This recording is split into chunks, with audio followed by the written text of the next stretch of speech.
Other colleges it's called like the lab or whatever. Everybody uses a different name, but it's just 1 hour each week where the person just goes over a problem.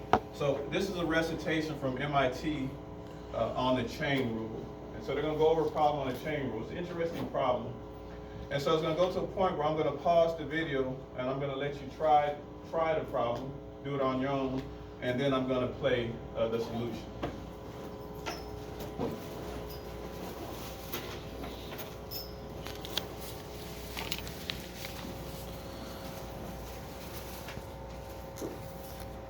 Welcome back to recitation.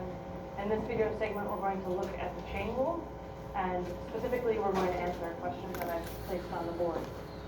I want you to find two values for theta, so that each theta of the function cosine squared theta to the fourth equals 0. At this point, I should also point out a few things. One, theta is a variable in this case, and if you haven't seen it before, frequently we use it when we're dealing with trigonometric functions. Theta often represents the variable that measures angle. So if you haven't seen theta before, what it looks like, that's how you say it. And I'm actually doing the same things we've done before. I'm taking the derivative with respect to the variable theta of a function of theta. The other thing I want to point out, which I think we know already, but just to be sure, is that this squared here, cosine squared theta to the fourth, means I'm taking cosine of theta to the fourth, and I'm actually squaring it. So with that knowledge, I would like us to use the chain rule to find two values for theta where this derivative is equal to 0.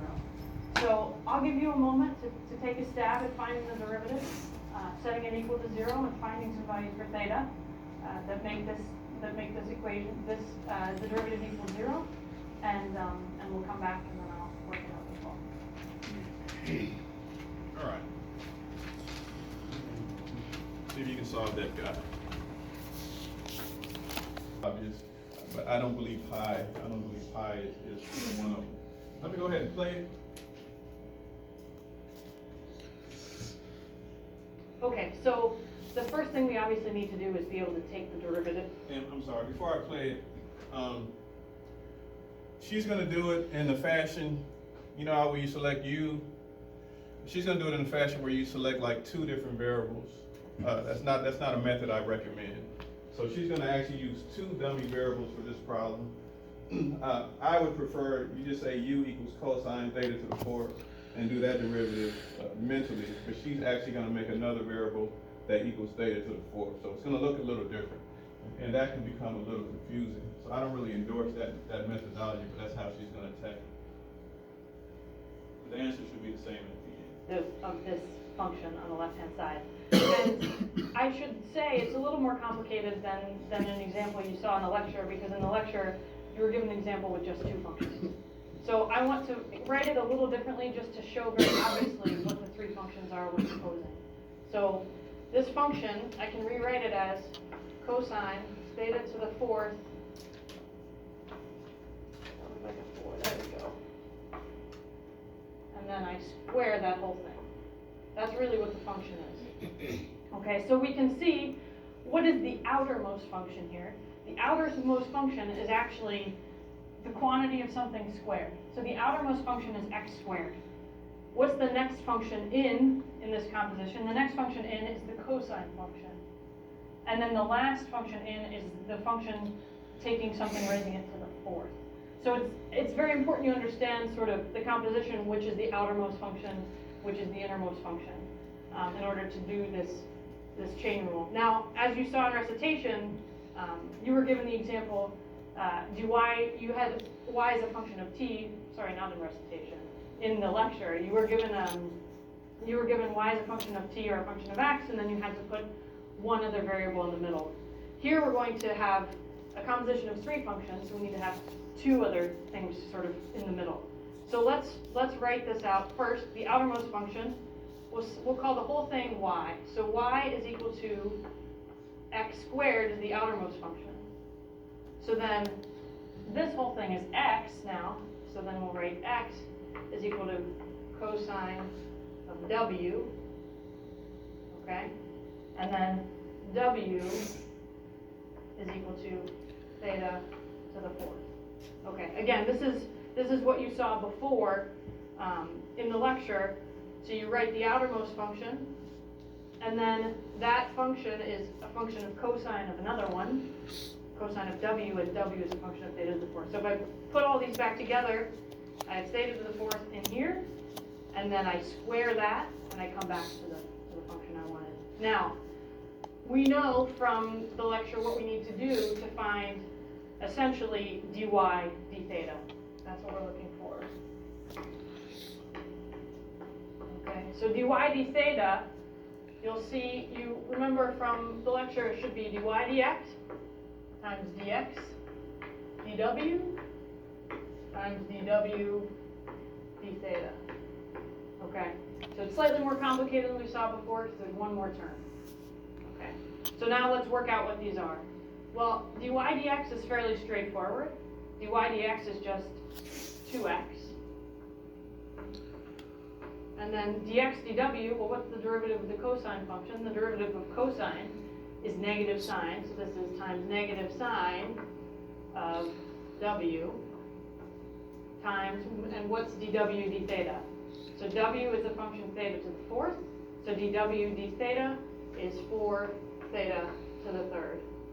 Now, when you look at this, you should remember x we sort of inserted into the problem to make the problem easier, and w we inserted into the problem to make the problem easier for us to follow. So we don't want all these x's and w's, we want everything in terms of theta, right?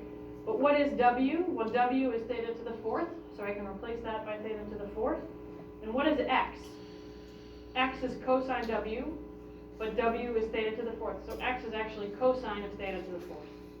Okay? So I get 2 cosine of theta to the fourth times negative sine, w again is theta to the fourth, that's theta to the fourth,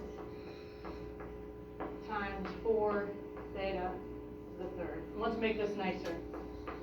I'll bring the coefficient and the theta to the third in front, and this minus sign in front. I get negative 8 theta to the third, cosine of theta to the fourth, sine of theta to the fourth. Okay, and then the problem asks to find where the derivative is equal to 0. Find 2 values. Now why did I ask you to find 2 values? Because one is very easy. If this thing is set equal to 0, one value should stand out right away for theta that makes this product 0, and that is theta equals 0. So theta equals 0 is our easiest answer.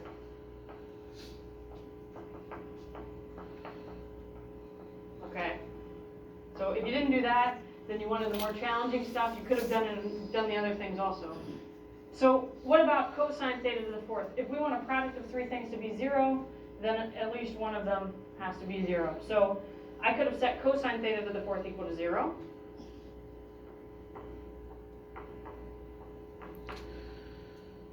And for what values of an angle, I should just say, for what values of theta to the fourth is this going to be 0? Well, this means that theta to the fourth is equal to either maybe pi over 2, or you could add another pi. Okay, so we could say pi, well, let's just say that's one example. Theta to the fourth equals pi over 2 would work, right? Because cosine of pi over 2 is equal to 0. Okay? And so then we could have said theta is equal to pi over 2 to the 1/4. Okay?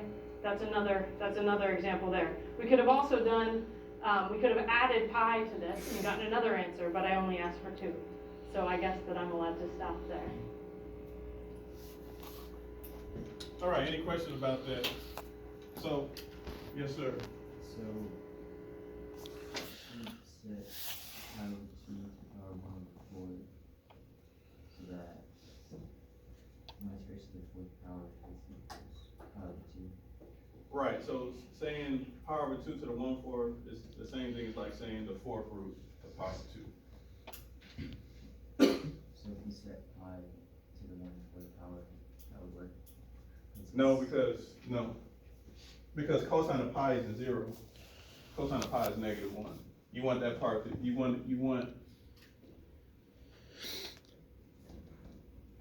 But if you did sine pi, Well, sine of 0 is 0, so that 0 takes care of sine. For this part, for this to equal 0, again, the most common thing we know is that cosine of pi over 2 is 0.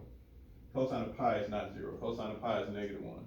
So pi, or the fourth root of pi, is not gonna work. So it has to be pi over 2, or it really technically is any multiple pi over 2 plus any multiple of pi, because those ends will go in infinity and equal 0. So basically, the fourth root of pi over 2 or any multiple of a pi to it would give you 0 for the cosine part. What about the sine part? The sine part, 0 or pi, so that would be the fourth root of pi or any 2 pi, 3 pi, etc. Yes, that's what I was saying, so theta equal pi. For the sine part, sure. For the sine part, so we know sine of 0 is 0, and we know sine of pi or 2 pi, etc. is 0. So for the sine part, yeah, the fourth root of pi will work, or the fourth root of any multiple of pi. So since they're all being multiplied together, wouldn't that just make the whole function equal 0? Right, yeah. So you have three options. This guy could be 0, if theta is 0, of course. This guy could be 0, if theta is the fourth root of pi over 2. And this guy could be 0, if theta is the fourth root of pi, or some multiple of pi. So either of those three things are gonna work. All right. There's one new thing I wanna cover with you, and this is one of the first things you're gonna learn about free response. So we have yet to do any free response questions, because you haven't learned enough yet.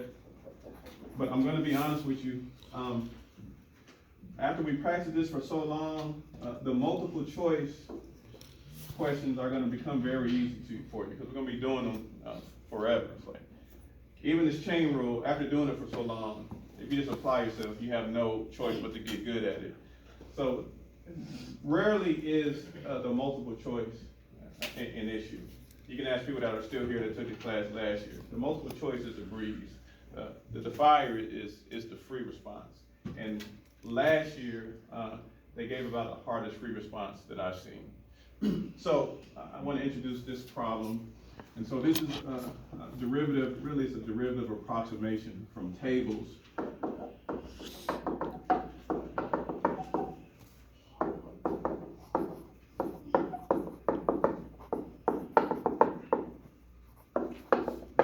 It's pretty easy.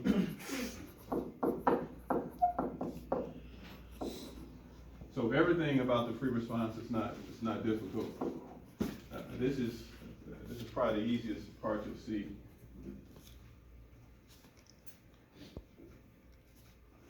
So what's going to happen? They're going to give you some table, represent some function. You see some function,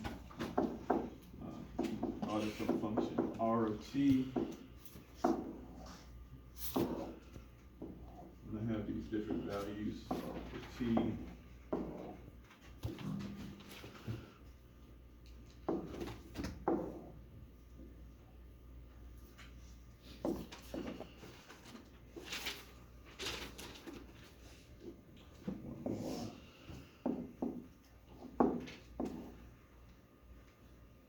And then I have these different values for R of t.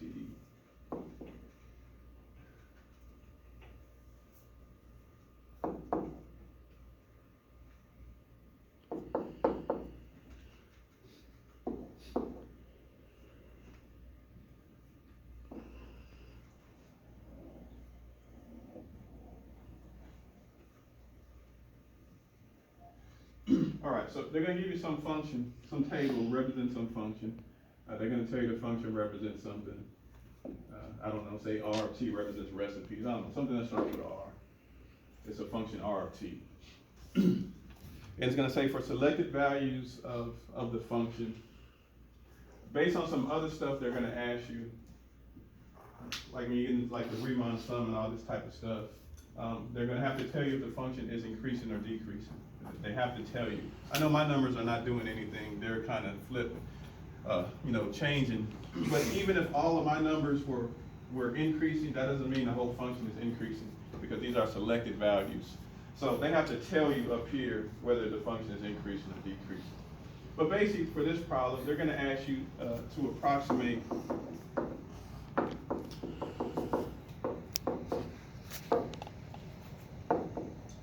R prime 10.